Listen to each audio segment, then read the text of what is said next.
नमस्कार, मनी गुरु में आप सभी का स्वागत है। मैं हूं स्वाति रायना।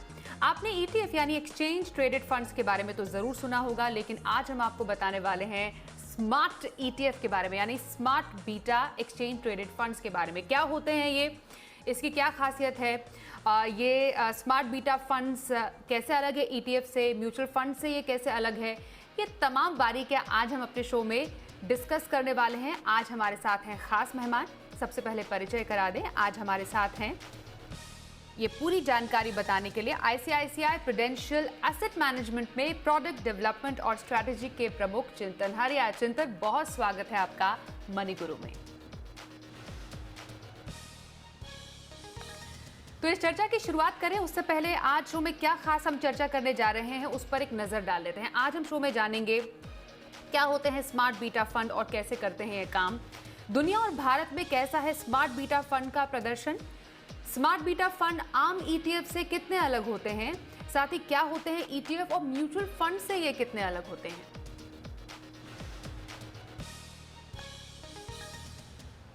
तो चलिए चर्चा की शुरुआत करते हैं चिंतन से। चिंतन, आजकल वैसे भी लाइफ बहुत स्मार्ट हो गई है, हमारे पास स्मार्टफोन्स हैं, स्मार्ट वॉचेस है और भी काफ़ी जो चीज़ें हैं वो काफ़ी ज़्यादा स्मार्ट हो गई है। ऐसे में स्मार्ट बीटा फंड्स, ये नया ट्रेंड क्या है?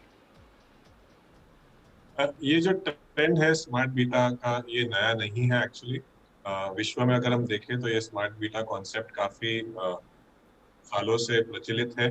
भारत में अगर हम देखें तो पिछले 4-5 सालों में ईटीएफ्स के ग्रोथ के साथ साथ अभी पिछले 2-3 सालों में स्मार्ट बीटा ईटीएफ्स के तरफ भी लोगों का रुझान बढ़ रहा है।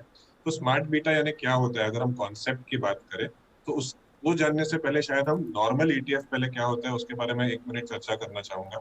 जो नॉर्मल ईटीएफ होता है वो एक इंडेक्स के ऊपर जो एक प्रोडक्ट बनता है, एक इंडेक्स होता है जहाँ पे स्टॉक्स होते हैं, वो स्टॉक्स के ऊपर हम एक म्यूचुअल फंड बनाते हैं और वो म्यूचुअल फंड अगर स्टॉक मार्केट में लिस्टेड होता है और आप उसे खरीद और बेच सकते हैं स्टॉक मार्केट में 1 या 2 यूनिट भी, उसे हम ईटीएफ, नॉर्मल ईटीएफ कहते हैं। और आमतौर पर ये जो नॉर्मल ईटीएफ है, अगर आप देखोगे तो सबसे बड़ी 50 कंपनियां, सबसे बड़ी 30 कंपनियां, जो नेक्स्ट 50 है वो 51 से 100 कंपनियां उनके ऊपर बनाई जाती है। तो ये सिंपल ईटीएफ्स होते हैं जो मार्केट कैप, जो कंपनियों का मार्केट कैप है उसके बेसिस पे स्टॉक्स भी चुने जाते हैं और उनका वेटेजेस भी होता है। तो ये नॉर्मल ईटीएफ है। अभी ये जो स्मार्ट बीटा ईटीएफ्स है, ये जो कॉन्सेप्ट होता है ये थोड़ा उससे हटके है। तो स्मार्ट बीटा ईटीएफ भी ईटीएफ ही होते हैं, वो भी एक इंडेक्स के बेसिस पे ही स्टॉक्स बनते हैं, पर वो इंडेक्स में जो स्टॉक्स चुने जाते हैं वो थोड़ा अलग तरीके से चुने जाते हैं। वो सिर्फ मार्केट कैप के तरीके से चुने नहीं जाते। वो एक फैक्टर या 2 फैक्टर जैसे कि डिविडेंड यील्ड, लो वॉलेटिलिटी, अल्फा, ये जो फैक्टर्स है, ये फैक्टर्स के ऊपर स्टॉक्स की रैंकिंग करके स्टॉक्स चुने जाते हैं। तो मैं आगे विस्तार से जरूर बात करूंगा कि डिटेल में कि कैसे ये स्टॉक्स चुने जाते हैं, पर जनरली अगर हम देखें तो डिविडेंड यील्ड की अगर मैं बात करूं तो ग्लोबली, क्योंकि ब्याज दरें शून्य की तरफ है, तो वहां पे डिविडेंड यील्ड काफी प्रचलित है। डिविडेंड यील्ड फंड्स में काफी सारा पैसा आया है ग्लोबली। तो डिविडेंड यील्ड यानी कि सबसे ज्यादा डिविडेंड यील्ड के जो स्टॉक्स होते हैं उनको चुन के एक बास्केट बनाया जाता है, एक इंडेक्स बनाया जाता है और उसके ऊपर एक ईटीएफ बना के लोगों को उसमें निवेश करने का मौका मिलता है। तो ये जो स्मार्ट बीटा है वो एक पर्टिकुलर फैक्टर के ऊपर या तो स्टॉक्स चुने जाते हैं और उनका वेटेजेस भी वो फैक्टर के ऊपर हो सकता है या मार्केट कैप के ऊपर हो सकता है। ओके, तो स्मार्ट बीटा क्या होते हैं, और हमने ईटीएफ पर अभी चिंतन ने इस पर थोड़ी चर्चा भी की है कि बेसिकली एक्सचेंज ट्रेडेड फंड क्या होते हैं, फिर स्मार्ट बीटा फंड की हम बात करते हैं तो वो काम कैसे करते हैं। यहाँ पर हम जैसे आपने इसके कुछ फंक्शनैलिटी के बारे में बात किया है, आपने कहा कि स्मार्ट बीटा फंड में कुछ फैक्टर्स अहम होते हैं जिसमें लो वॉलेटिलिटी, वैल्यू, क्वालिटी होती है।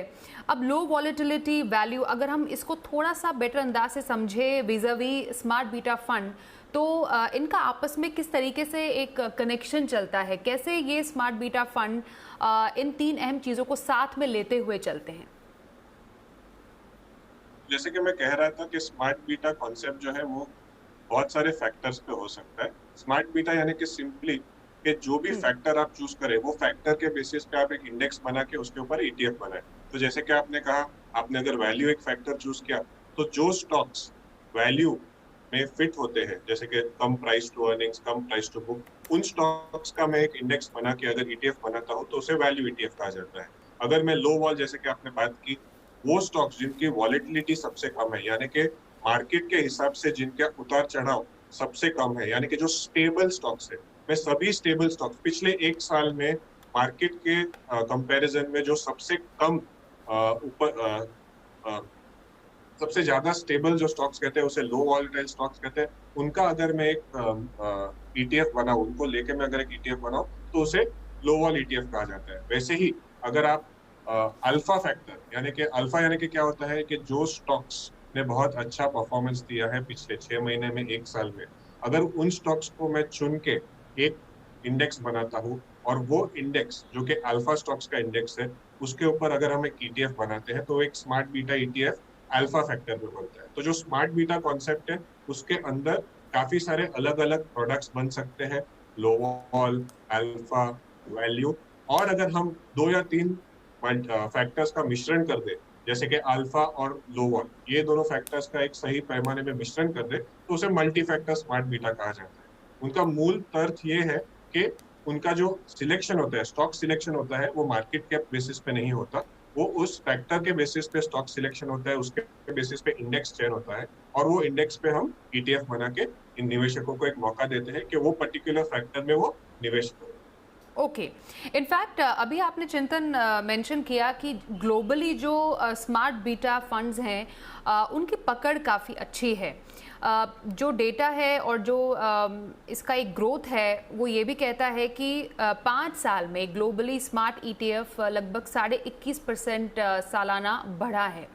तो अगर मैं सिंपली अगर पहले ग्लोबली बात करूं इसकी, तो पैसिव फंड की तरह लो कॉस्ट मॉडल, जो लो कॉस्ट मॉडल है वो उस पर कैसे काम करता है? ये बेसिकली कम जोखिम में ज़्यादा रिटर्न दिलाने का लक्ष्य ये कैसे अचीव करता है? तो जोखिम और जो रिटर्न्स है वो डेफिनेटली वो इंडेक्स या फिर स्मार्ट बीटा का कॉन्सेप्ट किसके पे, उसके ऊपर डिपेंड होता है। फॉर एग्जांपल, अगर आप एक अल्फा या मोमेंटम ईटीएफ फॉर एग्जांपल अगर आप ले लेते हो, तो मोमेंटम ईटीएफ में आप वो स्टॉक्स चुनते हो जो स्टॉक्स बहुत अच्छा कर रहे हैं पास्ट में। अगर मार्केट में डायरेक्शन चेंज होता है, लीडरशिप चेंज होता है, और जो मोमेंटम स्टॉक्स है वो ना बढ़ के कुछ और बढ़ना शुरू हो जाता है, तो डेफिनेटली वो ईटीएफ में भी अगर आपको अंडर परफॉर्मेंस दिख सकता है। तो ऐसा नहीं है कि कम जोखिम में हमेशा ज्यादा रिटर्न स्मार्ट बीटा ईटीएफ में मिलता है, ऐसा बिल्कुल नहीं है। तो निवेशकों को अच्छी तरह से समझ के उन स्मार्ट बीटा ईटीएफ में भी निवेश करना चाहिए। पर अगर आप जनरली आमतौर पे देखें, जैसे कि आपने ग्लोबल बात की, तो ग्लोबली लोग ये समझते हैं कि अगर हमको डिविडेंड यील्ड ज्यादा चाहिए तो हमें डिविडेंड यील्ड ईटीएफ में निवेश करना है, क्योंकि वहां पे ब्याज दरें शून्य की तरफ है, और ईटीएफ्स यानी कि पैसिव इन्वेस्टिंग का रुझान बढ़ रहा है ग्लोबली, और उसी के साथ साथ स्मार्ट बीटा का भी स्मार्ट बीटा ईटीएफ का भी रुझान बढ़ रहा है। भारत में भी हम देख रहे हैं कि एक्टिव के साथ साथ पैसिव भी बढ़ रहा है, क्योंकि वैसे भी भारत में इक्विटी पेनिट्रेशन कम है। तो जो निवेशक है वो एक्टिव पैसिव जहां पे भी उनको जो चीज जो प्रोडक्ट अच्छा लग रहा है वहां पे पैसा लगा रहे हैं, क्योंकि भारत में अगर हम लंबी अवधि में देखें तो इक्विटी मार्केट्स में पैसे बनने की गुंजाइश है, और वहां पे एक्टिव और पैसिव दोनों में ही एक लंबी अवधि में वेल्थ क्रिएशन बन सकता है। और वहां पे स्मार्ट बीटे का रोल मेरे हिसाब से बढ़ता जाएगा। आज प्रोडक्ट्स कम है, पर जैसे जैसे सभी एएमसी और प्रोडक्ट्स लाएंगे, लोगों का नॉलेज भी बढ़ेगा उस पर्टिकुलर क्षेत्र में, तो लोग वहां पे और निवेश करके उसमें पैसा अपना वेल्थ बना सकते हैं। ओके, इनफैक्ट आपने भारत में जो स्मार्ट बीटा फंड की बात की है, जिसकी शुरुआत की आपने अपनी चर्चा में चिंतन, उसमें एक साल में पैसिव फंड में लगभग 70,000 करोड़ रुपए का इन्फ्लो रहा। ये एम्फी का डेटा है, और पैसिव फंड का जो कुल एयूएम है अगस्त 2020 तक लगभग 2.19 लाख करोड़ था। ऐसे में अगर हम भारत में, आपने बोला कि पिछले 4-5 साल में इसका ट्रेंड काफ़ी बढ़ना शुरू हुआ, ग्लोबली तो काफ़ी ज़्यादा एक अच्छा इसको रिस्पांस मिला, भारत में भी धीरे धीरे ये कैचअप कर रहा है। मैं समझना चाहूँगी निवेशकों के लिहाज से कैसे निवेशक जो स्मार्ट बीटा फंड है वो उसमें निवेश करना चाहेंगे। जो एक नया निवेशक है वो हमेशा एक नई वैरायटी चाहता है, तो क्या एक नए निवेशक के लिए स्मार्ट बीटा फंड है? बिल्कुल, हर एक तरीके का फंड अवेलेबल है, स्मार्ट बीटा भी है और जो नॉर्मल ईटीएफ्स भी है। निवेशकों को चूज करने के लिए पहले खुद को समझना पड़ेगा ईटीएफ अच्छे से, क्योंकि ये एक इक्विटी इन्वेस्टमेंट है और इक्विटी इन्वेस्टमेंट सोच समझ कर करना चाहिए। पर हमारा ऐसा मानना है कि भारत में जो अगले 5, 10, 15 सालों का जो ग्रोथ है, उसे कैप्चर करने के लिए इक्विटी में निवेश करना जरूरी है। और वो इक्विटी में निवेश करने के लिए आप एक्टिव फंड्स, पैसिव फंड्स जहां पे भी निवेश करें, अगर सोच समझ कर एसेट एलोकेशन बना के निवेश करें तो अच्छा रहेगा। अगर मैं सिर्फ स्मार्ट बीटा की बात करूं तो स्मार्ट बीटा में भी आज कम ऑप्शंस है, पर आगे जाके बहुत सारे ऑप्शंस हो जाएंगे। तो निवेशक अगर थोड़ा थोड़ा पैसा अगर स्मार्ट बीटा में हर महीने भी लगाते हैं तो उनके लंबी अवधि में यूनिट्स इकट्ठा होके उनका वेल्थ क्रिएशन की गुंजाइश बढ़ जाती है। और क्योंकि ये एक पूरा इंडेक्स आपको एक छोटे से यूनिट के तौर पर मिल जाता है। I think depending on the ETF, जो अगर हम देखें तो यूनिट का साइज 50 रुपए से लेके 100 रुपए के आसपास। तो आपको अगर पूरा इंडेक्स खरीदना है तो एक यूनिट भी आप खरीद सकते हो, ज्यादा भी खरीद सकते हो एक्सचेंज पे। और हमारा ऐसा मानना है कि एक पर्टिकुलर निवेशक के लिए एक बुके ऑफ प्रोडक्ट्स सही रहेंगे, और उसके लिए वो अगर अपने इन्वेस्टमेंट एडवाइजर या फिर अपने रिलेशनशिप मैनेजर से बैठ के, अपना जो फाइनेंशियल एडवाइजर है उनके साथ बैठ के अगर एक पूरा पोर्टफोलियो एलोकेशन करे सही, तो लंबी अवधि में उनका वेल्थ क्रिएशन हो सकता है। तो सोच समझ कर निवेश करना चाहिए और लंबी अवधि के लिए निवेश करना चाहिए। तो लंबी अवधि का निवेश स्मार्ट बीटा फंड में एक बेहतर निवेश और बेहतर स्ट्रैटेजी का निवेश माना जाता है। चिंतन इस पर बहुत अच्छे से तमाम दर्शकों को समझा रहे हैं। इनफैक्ट कुछ और आंकड़े अगर दर्शकों के सामने रखें, वो ये है कि एक साल में value smart beta large cap counter part से 2.5% बेहतर रहा। यहाँ पर जब हम value smart beta large cap की बात कर रहे हैं तो किस काउंटर पार्ट से इसका हम कंपैरिजन कर रहे हैं, हम ये आपसे समझना चाहेंगे चिंतन। और इस पैमाने पर अगर समझें तो value smart beta large cap जो है वो आगे आने वाले टाइम में आपको कितना प्रॉमिसिंग लगता है? जैसे कि हम आज के बाजार की बात करें इन जनरल, तो पिछले 7 सालों में ना सिर्फ भारत में पर विश्व में भी जो ग्रोथ स्टॉक्स है, वो ग्रोथ स्टॉक्स में, क्योंकि ब्याज दरें ग्लोबली और भारत में कम है और लिक्विडिटी बहुत स्ट्रांग है, जो ग्रोथ स्टॉक्स है उनका जो वैल्यूएशन है वो काफी महंगा हो चुका है। क्योंकि ग्रोथ स्टॉक्स का वैल्यूएशन महंगा हो चुका है, हमारा ये मानना है कि अगले 3 से 5 साल की अवधि के लिए जो वैल्यू एज अ सेगमेंट है, वो वैल्यू एज अ सेगमेंट अच्छा कर सकता है।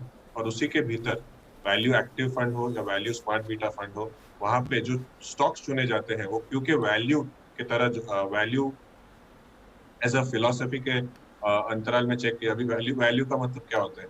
जिनका प्राइस टू अर्निंग्स कम हो, प्राइस टू बुक कम हो, या फिर उनकी जो इंट्रिंसिक वैल्यू है, यानी कि अगर एक बिजनेस की वैल्यू से कम उसकी वैल्यू मार्केट में है तो उसे इंट्रिंसिक वैल्यू से कम। तो कुछ मापदंडों पे अगर जो स्टॉक्स है वो अगर सस्ते होते हैं तो वो वैल्यू में फिट हो जाते हैं। और जो स्मार्ट बीटा वैल्यू ईटीएफ है वो इन बहुत सारे टाइप्स ऑफ रेशियोज को देख के एक सही मिश्रण स्टॉक्स का बना के जो वैल्यू ईटीएफ है उसमें अगर इन्वेस्टर्स निवेश करते हैं तो लंबी अवधि में, यानी कि 3 से 5 साल, और भी लंबा रख सकते हो, पर आने वाले 3 से 5 साल में वैल्यू एज अ स्ट्रैटेजी शायद ग्रोथ से अच्छा कर सके, क्योंकि ग्रोथ काफी महंगा हो चुका है एज अ स्ट्रैटेजी। कम समय में, अगले 6 महीने 12 महीने में कहना मुश्किल है क्या होगा, पर क्योंकि ग्रोथ इतना महंगा हो चुका है और वैल्यू सस्ता है, तो हमें वैल्यू की तरफ रुझान हमारा थोड़ा पॉजिटिव है एज अ कंपैरिजन विद। यहाँ पर कुछ और हम बारीकियां समझेंगे ईटीएफ को लेकर, स्मार्ट बीटा ईटीएफ को लेकर। स्मार्ट बीटा फंड जो है ईटीएफ से कितने अलग होते हैं, ईटीएफ और म्यूचुअल फंड ये कितने अलग होते हैं, ये आम लोगों और आम निवेशक के समझ के लिए कुछ ज़रूरी बातें हम जारी रखेंगे एक छोटे से ब्रेक के बाद। देखते रहिए मनी गुरु।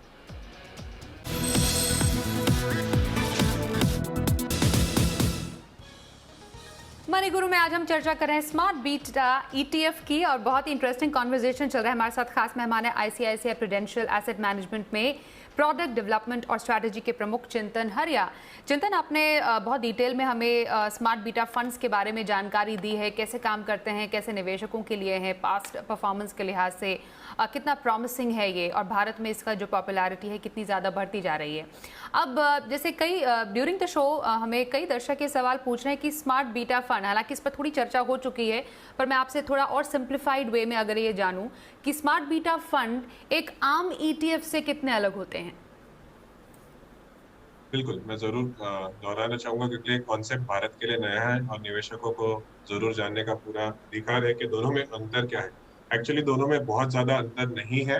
पहले तो मैंने जैसे कि बताया ईटीएफ क्या होता है, ईटीएफ एक म्यूचुअल फंड ही होता है, जिसके पीछे एक इंडेक्स जो होता है, जैसे कि इंडेक्स प्रोवाइडर्स है NSC, BSc, S&P, BSc, MSc, जो इंडेक्स प्रोवाइडर्स है, वो इंडेक्स का चयन करते हैं या जो भी इंडेक्स प्रोवाइडर है वो इंडेक्स से के ऊपर एक ईटीएफ बनता है, एक म्यूचुअल फंड बनता है। और वो म्यूचुअल फंड जो इंडेक्स के ऊपर बनता है उसे अगर आप स्टॉक एक्सचेंज में लिस्ट कराते हैं यूनिट्स के तौर पे तो उसे ईटीएफ कहा जाता है। सो जो म्यूचुअल फंड इंडेक्स के ऊपर बन के उसे स्टॉक एक्सचेंज में हम लिस्ट करते हैं एज एसेट मैनेजमेंट कंपनी, उसे ईटीएफ कहा जाता है।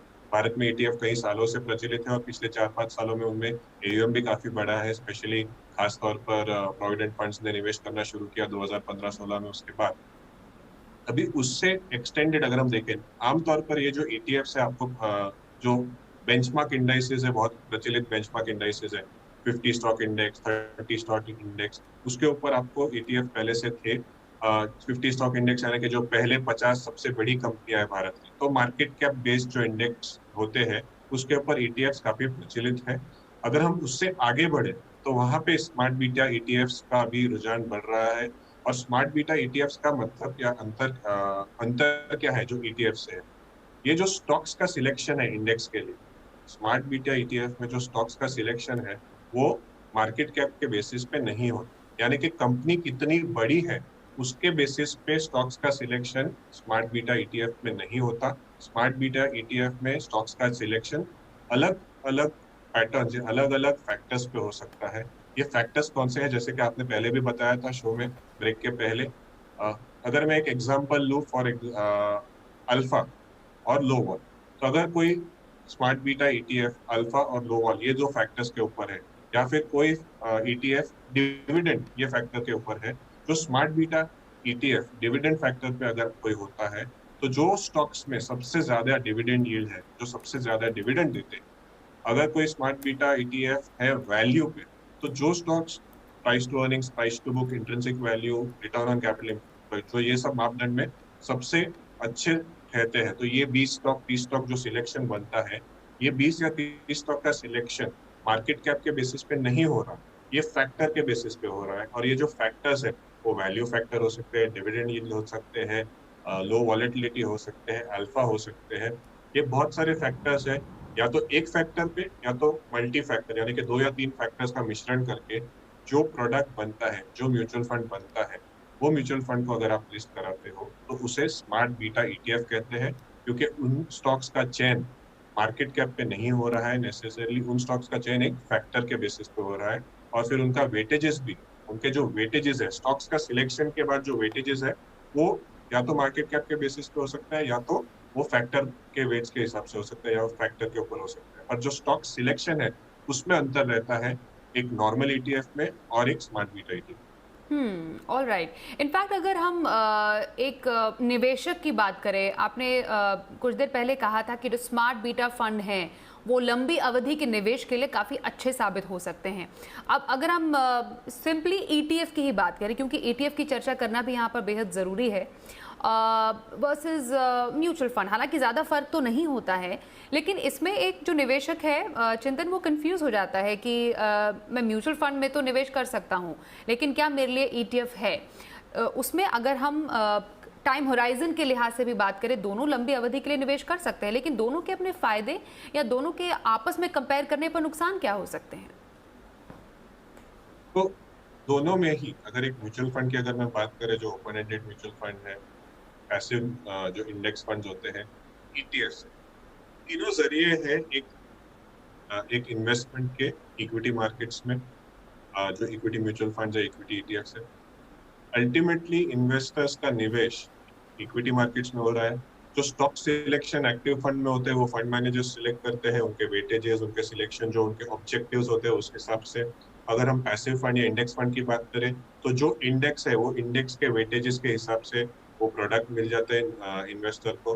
दोनों में ही अल्टीमेटली इन्वेस्टमेंट इक्विटी में हो रहा है। तो अगर हम फायदे की बात करें तो फायदा है कि अगर लंबी अवधि में भारत में जैसे ग्रोथ होता है इक्विटी मार्केट्स में, जनरली अगर आप पिछले 30-40 साल में देखो, और आने वाले 10-15 साल में भी देखोगे। तो जैसे जैसे भारत में ग्रोथ आता है, भारत की जो घरेलू सकल उत्पाद है यानी कि जीडीपी बढ़ती है, तो उस जीडीपी पे बढ़ने से जो कंपनियां हैं उनके सेल्स ग्रोथ, उनका मुनाफा वो भी बढ़ता है लंबी अवधि में।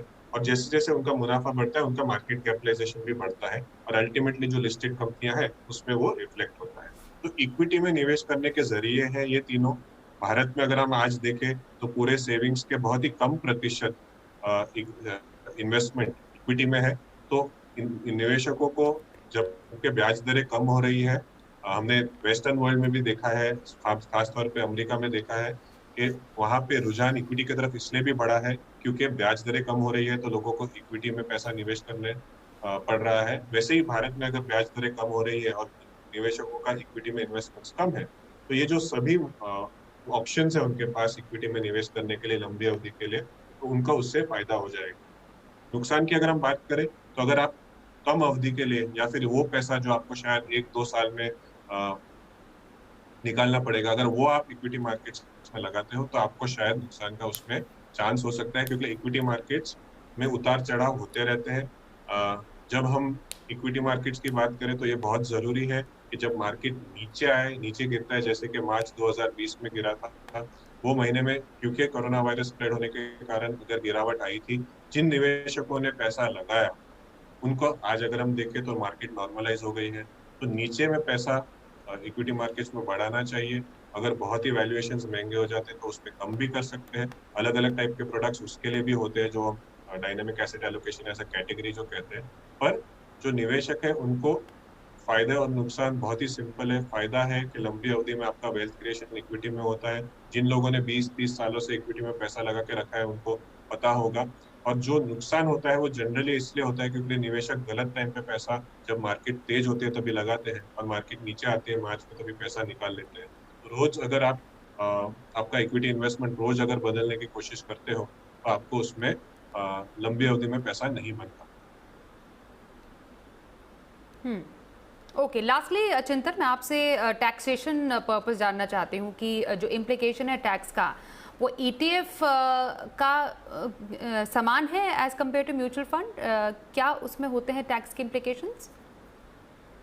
जी बिल्कुल, जैसे कि मैंने कहा था जैसे कि मैंने कहा था कि म्यूचुअल फंड, ओपन एंडेड, अगर पैसिव फंड, इंडेक्स फंड की बात करें और ईटीएफ्स की बात करें, तो ये जो तीनों है जिनमें मिनिमम 65% के ऊपर इक्विटी में पैसा होता है, तो जिनमें मिनिमम 65% इक्विटी वेटेज वाले प्रोडक्ट है जहां पे भी, वहां पे टैक्सेशन इक्विटी का गिना जाता है।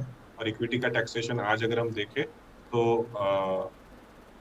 15% 12 महीने के से कम अवधि में अगर आपका कोई मुनाफा होता है तो उसके ऊपर आपको टैक्स देना पड़ता है, उसके ऊपर थोड़ा सरचार्ज। और अगर आप 12 महीने से ज्यादा अगर आपने निवेश किया हुआ है और आपको कैपिटल गेन होता है तो उसके ऊपर आपको 10% सरचार्ज। सो जो इक्विटी टैक्सेशन है, अगर आप कोई शेयर खरीदते बेचते हो और आपको जो इक्विटी टैक्सेशन लगता है, वैसा ही इक्विटी टैक्सेशन आपको स्मार्ट बीटा में भी, इंडेक्स फंड में भी, ईटीएफ में भी और open ended mutual fund equity में भी लगता है। उसका रिक्वायरमेंट सिर्फ इतना है आज के लॉ के हिसाब से कि मिनिमम 65% जिस भी प्रोडक्ट में इक्विटी मार्केट्स में निवेश है उसमें आपको इक्विटी टैक्सेशन का capital gain, equity capital gains taxation का फायदा होता है। ओके, तो स्मार्ट बीटा ईटीएफ क्या है इसके फायदे, ईटीएफ से कितने अलग, म्यूचुअल फंड से कितने अलग, ये तमाम बारीकियां आज हमने बहुत ही अच्छे ढंग से समझी चिंतन हरिया से। चिंतन, बहुत बहुत शुक्रिया आपका हमारे साथ मनी गुरु के आज के इस शो में शामिल होने के लिए। तो इसी के साथ आज के इस शो में बस इतना ही। वक्त एक छोटे से ब्रेक का हो गया है, खबरों का सिलसिला जारी रहेगा, देखते रहिए जी बिजनेस।